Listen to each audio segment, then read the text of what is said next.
boys and girls. Welcome back to Sports Talk with Austin, your daily dose of sports and entertainment.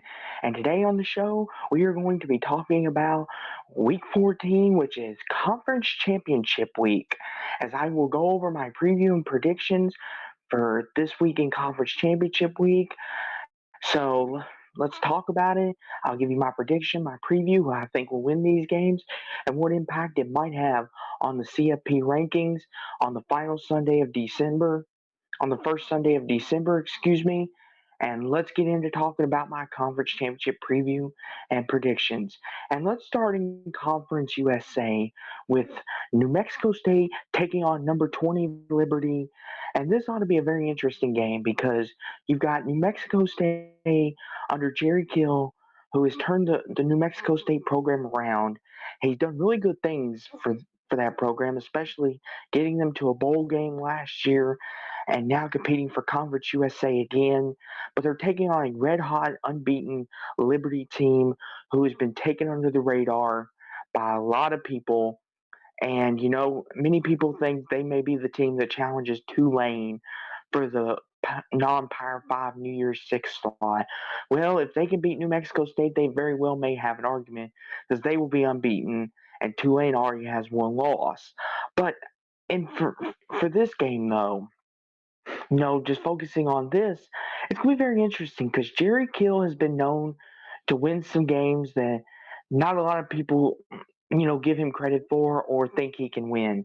Like instance, 2 weeks ago against Auburn when they beat Auburn 31-10 on the road, and maybe that was because Auburn was looking ahead to Alabama, rivalry week coming up, all that good stuff.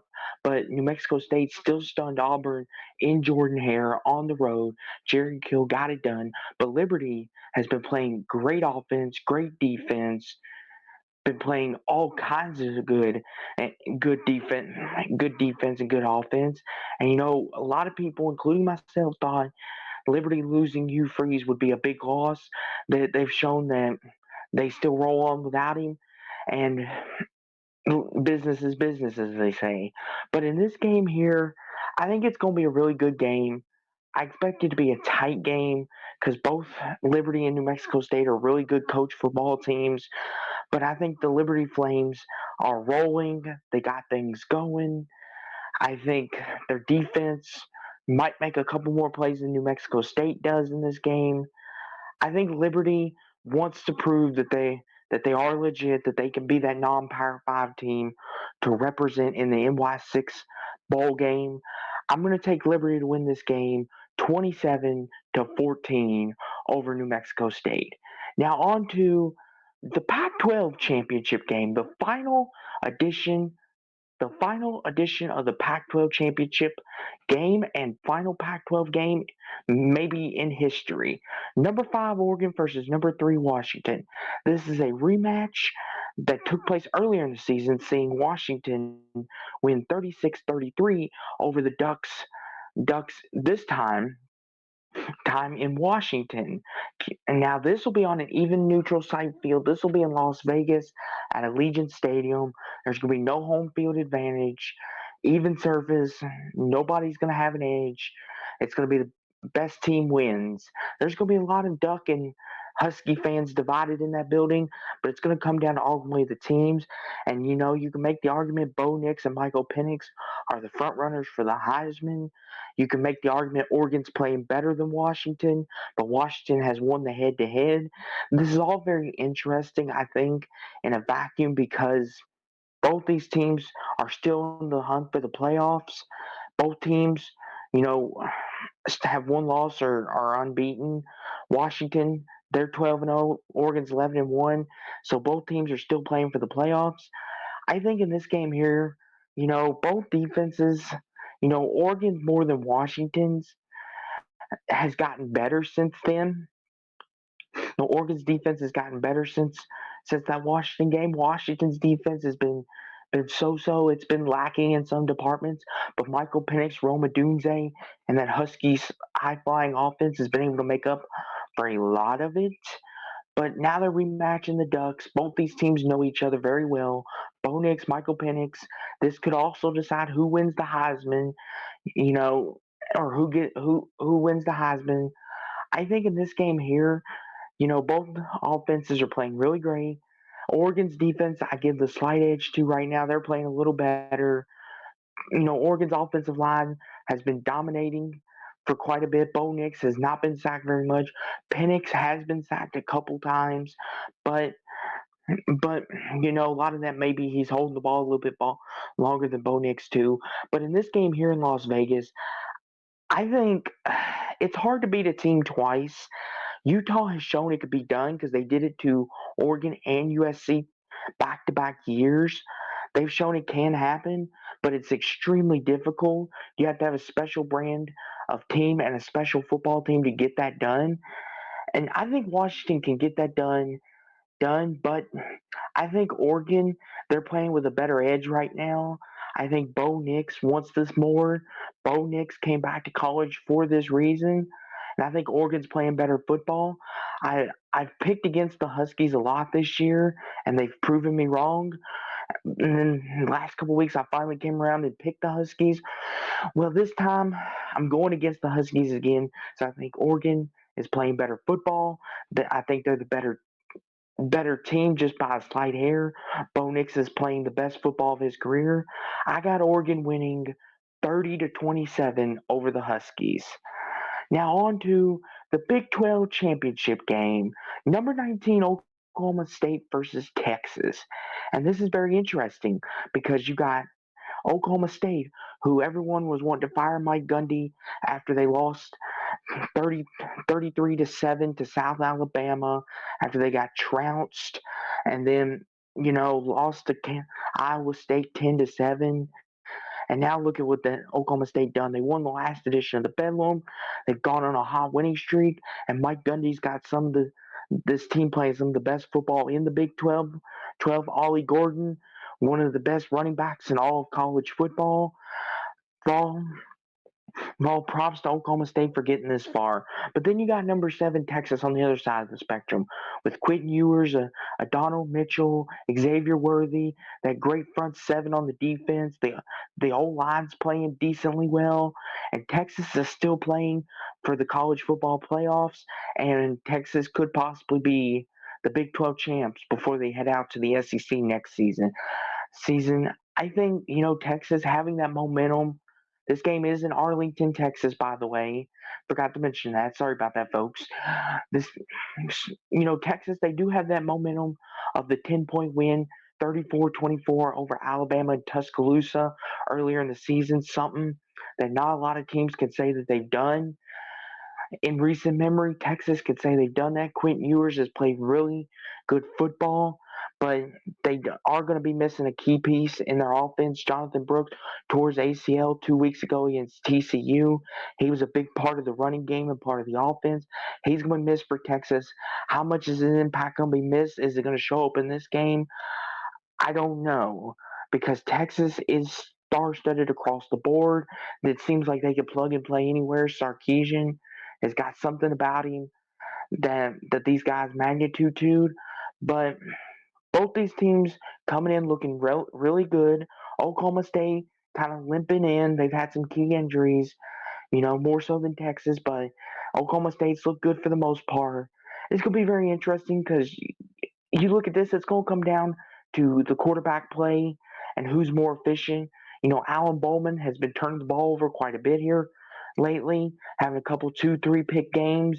You've got Quentin Ewers, who at times looks really efficient, and then other times not so much. His last couple games, he's looked really good. But then when you get to the second half, he kind of takes a dip just a hair. It'll be very interesting. But I think Oklahoma State, if they want a chance to win this game, they're going to have to lean on their running game and their defense. Hopefully, they can slow Texas down, create some turnovers, get some stops, and give their offense good field position. But Texas, they've got a lot of talent at receiver with a Donald Mitchell and Xavier Worthy, two of the big ones. And I think Ewers has got a heck of an arm. He's going to test the corners and safeties for the defenses of Oklahoma State. I think Texas is starting to peak at the right time. Oklahoma State's been kind of limping. They've been playing some good football with their running game. Got a nice win over BYU and Oklahoma, but then they had their 45-3 loss to UCF. So Oklahoma State, they have their moments, but with the key injuries limping down the stretch, it's going to be very interesting. But I think Texas, they're playing the best right now. They're looking the best. I think Texas, with they still have a chance to make the CFP. I think Texas wins this game 34-25. 34-25, Texas wins. I think they get it done in Arlington and possibly clinch a spot in the playoffs. Now on to a little MAC action, shall we? The MAC championship, Miami of Ohio versus number 23 Toledo.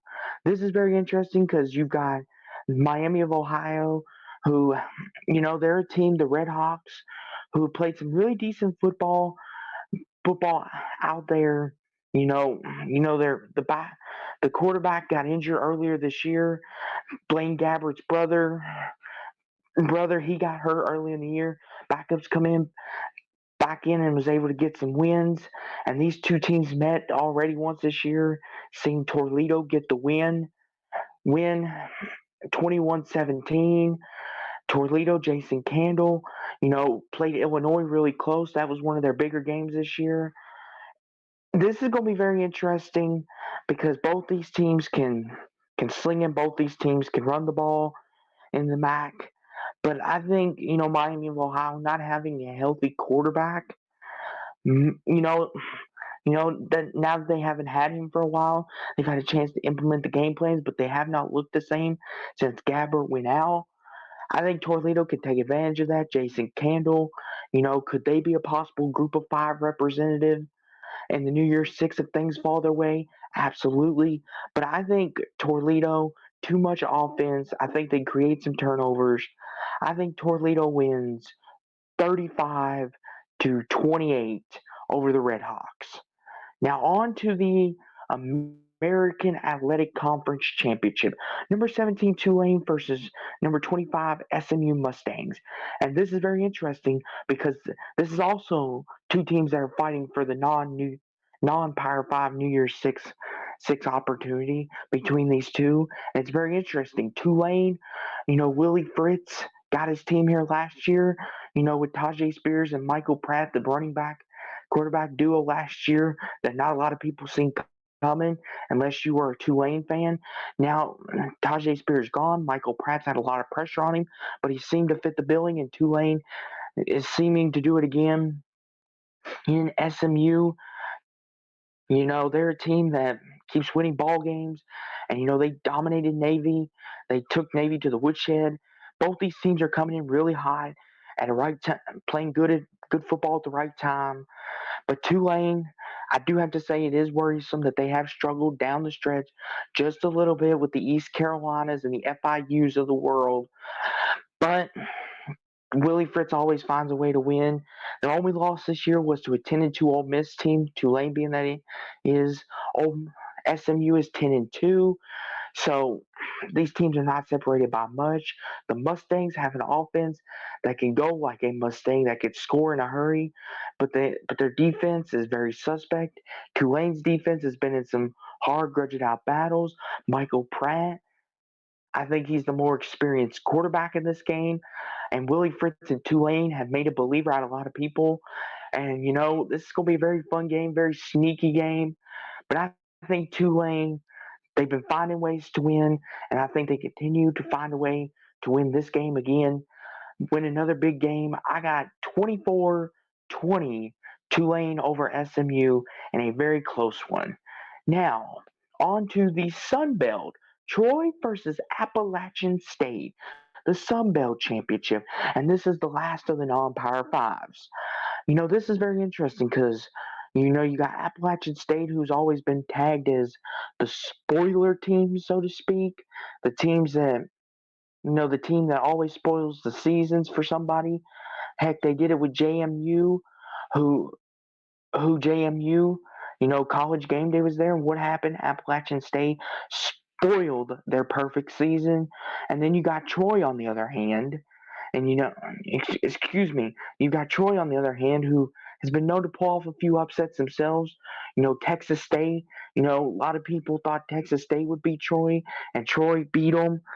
It's very interesting, and not to mention App State also played North Carolina this year, took them to overtime. If it had not been for a couple of bad officiating penalties, maybe this is all very interesting.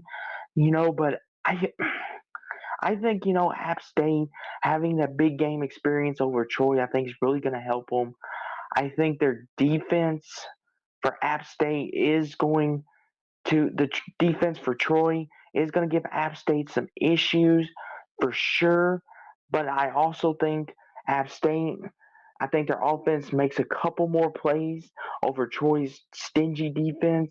I think App State wins 27-20 over the Troy Trojans. Now on to maybe the biggest game of the weekend. Number one Georgia versus number 8 Alabama in the SEC championship game.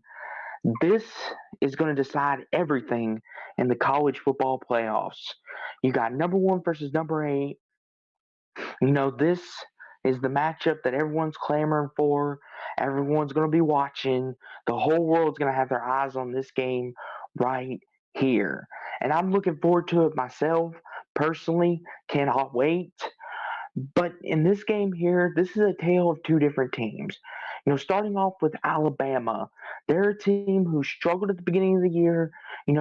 Especially after that Texas loss, Jalen Milroe company, everyone was saying bench him. He's not worth the time, Nick Saban. And then USF against South Florida. They tried three different quarterbacks. Bama still came out victorious, but then Jalen Milroe was named the starter. Alabama slimmed their offense down for Milroe, and ever since then he has not turned over the ball much, and he's been playing some very clean and very incredible football. As of late, making big plays for the Tide. Their defense has been on par all year. Alabama's peaking at the right time since that Texas loss. But then you look at the other side.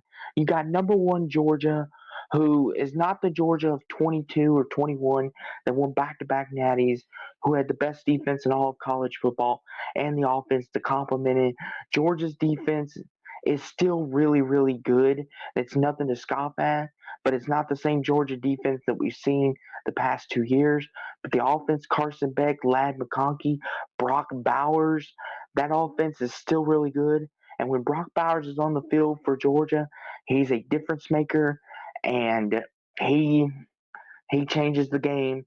And he is kind of the guy that is almost like the Travis Kelsey of college, so to speak, if that's a good comparison. He's a guy that can break open a game anytime. And Alabama's really going to have to key in on him if they want a chance to win this game. Because if they can get to Carson Beck and force him into some turnovers, get some sacks on him, they can really beat Georgia. But if they let Ladd McConkey, a streaky receiver with some speed on him and great route running, get open, or let Brock Bowers go down the seam or run little rug routes and go for 10, 20 yards after the run, it could be a long day for Alabama. But this is one of the more interesting games. I've been debating back and forth who to pick on this game. To be honest with you guys, I I'll be real honest with you. I I still really haven't made up my mind as much, but it's hard to bet against Nick Saban and Alabama when it matters the most. I'm going to go Alabama 31-24. 31-24 Alabama over Georgia. It's hard to bet against Nick Saban in must-win situations. And now on to the ACC championship. Number 4 Florida State versus number 15 Louisville. My boys in the Ville. For the first time ever in program history, we are in the ACC championship. Jeff Brom has done wonderful things for us since he arrived here, and this is only year one. What else can we expect more than this? I predicted the beginning of the year 8-4, and then 4. Just the fact that we won 10 games and made the ACC title is whipped cream on topping of the sundae for me. But now that we're here, I would really like to win this, but it's going to be extremely difficult because Florida State, they're still vying for the playoffs, but they will have to do it without their leader, their heart and soul, Jordan Travis, who went down with a leg injury against Northern Alabama. He, he confirmed it on his Twitter and Instagram that his college career is over, which really sucks for him. I did not want that to happen. I wanted to play Florida State as fully healthy as we can, but the injury bug sometimes hits at the wrong time. But don't get me wrong, Florida State is still a really talented team, and they still got a lot of guys on that offense and defense that could still beat you. But this will be very interesting because looking at it from our perspective, we rely a lot on our run game. Jawar Jordan, Isaac Grindo, Maurice Turner, and then the quick screens to Thrash and Huggins, and then Jack Plummer likes to take the deep shots once the defense comes crashing in the box. But the problem is Plummer tends to turn the ball over too much and at too inopportune times. And this Florida State defense likes to pressure quarterbacks and they're stingy. They like to create turnovers. And that's very concerning for me more so than anything. And Florida State, Tui Chololu, I think that's how you pronounce the quarterback's name. He's a really good quarterback, and it's gonna be no walk in the park for our defense. But Florida State with Keon Coleman and that receiving, and Trey Benson and running back, Keon Coleman at receiver. Florida State's got a lot of firepower weaponry on their offense. We got a lot of firepower weaponry on our offense. It's going to come down to whose defense I believe makes the plays and who could create the most turnovers. I think Florida State's just going to have a little too much for us to handle. I hope that's not the case. I I hope we can somehow pull this off, but I don't believe we can. In my heart of hearts, I'm going to be rooting for us all the way, but I think Florida State's got too much. I got the Noles winning 24-13. I got 24-13 Seminoles. And then in the final conference championship game of the week, the Big Ten title game, number 2 Michigan versus number 18 Iowa. And this is a contrast of styles. You got Iowa, who's 10-2, could argue to be 11-1, especially after what happened in Minnesota. Happened with the fair catch on Cooper DeJean. That's one of those that we'll look back in, especially if Iowa somehow finds a way to win this game. Could they have made a playoff bid? We'll never know. But Iowa's defense is elite once again, one of the best in the Big Ten, if not the best. But Kane McNamara went down early in the season, and it's really hurt the Iowa offense. But Deacon Hill's come in, and they've been able to do their thing and been able to keep this afloat and let the defense and special teams make the plays. And then as for Michigan, they're doing what they're doing, holding teams to less than 17 points per game. J.J. McCarthy, Blake Corum, Donovan Edwards, Michigan running the football, doing what they do best. This is going to be a really fun game. I expect to the defenses to have a day here. So I think Michigan's offense is going to have their hands full with Iowa's defense. As much as people like to make fun of Iowa and, Iowa has no offense, Iowa's defense, I think, can keep them in this game for a while. But Michigan's defense is stout. Pause. And they're hungry and they want it more. Jim Harbaugh will be back for this game. I think they'll be hunting to get to the quarterback and make it a living nightmare back there for Deacon Hill. They'll stop the run game, I think, and I think Michigan pulls away late in this game. I think Michigan wins 24-9 over Iowa. Michigan wins 24-9 over the Hawkeyes in the Big Ten championship game. But that was conference championship week preview, everybody. Make sure y'all like, comment, subscribe, click on notification bells down at the bottom. Especially if you enjoyed this video, let me know what games you're looking forward to the most. Let me know if you agree with my predictions, disagree, what games you think, who you think is going to win all the conference championship games. And we're almost to bowl season, and it's almost that time of year again. But until then, everybody, this has been Sports Talk with Austin. I'm out. Peace. cows. Go Cards.